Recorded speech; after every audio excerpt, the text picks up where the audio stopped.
नमस्कार, कस्तुरीज किचन मध्ये आपलं स्वागत आहे। तर आज आपण बनवणार आहोत कांदा भजी पकोडा।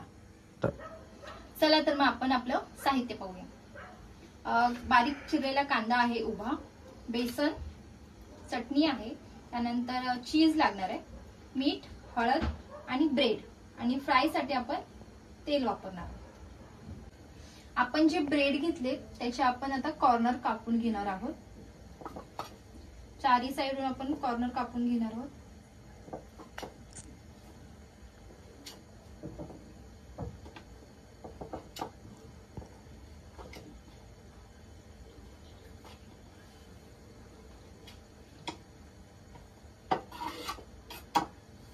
त्यानंतर आपण जे आपले ब्रेड आपण कापून घेतले ते थोडे प्रेस करून घेणार आहोत। लाटणीच्या साहाय्याने आपण ते थोडे प्रेस करतोय। आपण आता जे आपले ब्रेड घेतलेत आपण त्याला ही जी ग्रीन चटणी आहे ती वरती लावून घेणार आहोत। अशा सगळ्या ब्रेडला आपण ही चटणी लावून घेणार आहोत।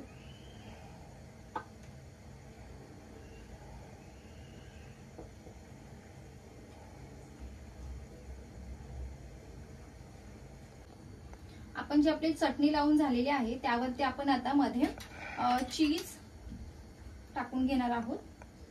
चीज हे सेंटर मध्येच घ्यायचे मध्ये, त्यानंतर ते आपण असे रोल करणार आहोत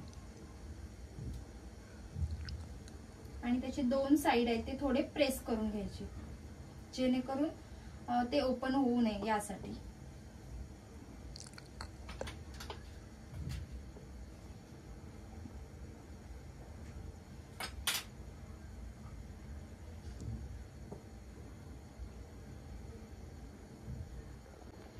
मी असे ब्रेडचे पॉकेट टाइप असे रोल बनवून घेतले आहेत।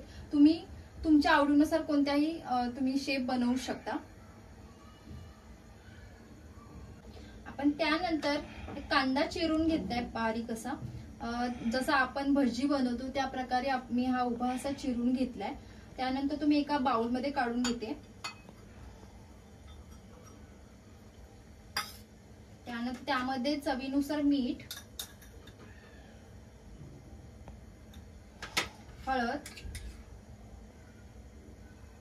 छान असं हे मिक्स करून घेते।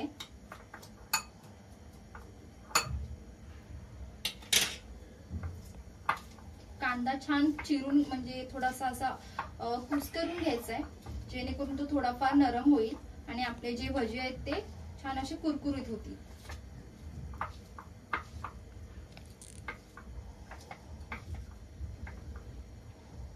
त्यानंतर मी बेसन ऍड करते।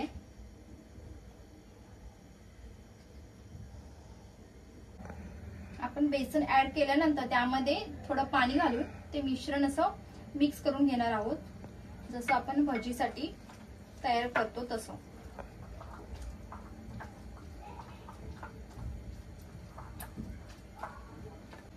आपलं छान असं मिश्रण तयार झालेलं आहे, तुम्ही बघू शकता। आता आपण जे आपले पॅटीस आपण जे रोल बनवून घेतले ते आपण त्यामध्ये डीप करणार आहोत। आपण आता जे पकोडे बनवले ते आपण आता छान असे डीप करून फ्राय करणार आहोत। त्यासाठी मी तेल गरम करायला ठेवलंय।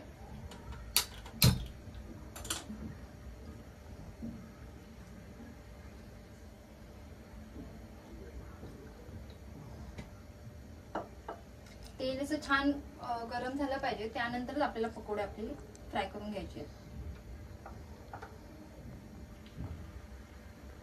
आपलं तेल असं छान गरम झालेलं आहे, त्यामध्ये आपण आता आपले पकोडे फ्राय करून घेणार आहोत। त्यासाठी मी हे जे आपलं मिश्रण बनवलंय कांद्याचं त्यामध्ये मी आपले पकोडे डीप करते।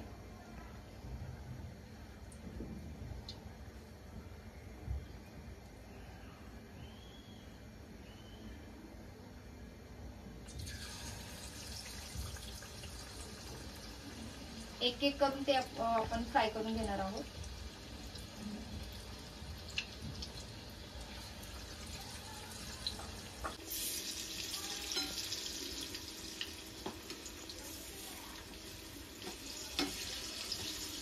आपले पकोडे छान असे फ्राय झालेले आहेत, मस्त असा गोल्डन कलर आलेला आहे। ते आता आपण काढून घेणार आहोत.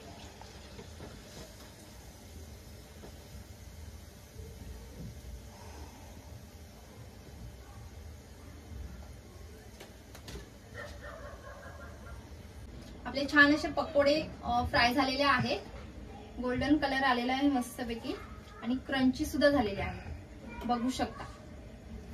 आपले छान असे पकोडे फ्राय करून झालेले आहेत. छान असे कुरकुरीत झालेत आणि गोल्डन कलर आलेला सुद्धा आहे. तुम्ही सुद्धा ट्राय करून पहा, तुम्हालाही आवडतील. आणि याच्या पुढची कोणती रेसिपी आहे ते तुम्ही मला कमेंट्स मध्ये सांगू शकता. आणि रेसिपी आवडली असेल तर लाईक, शेअर आणि सबस्क्राईब करायला विसरू नका.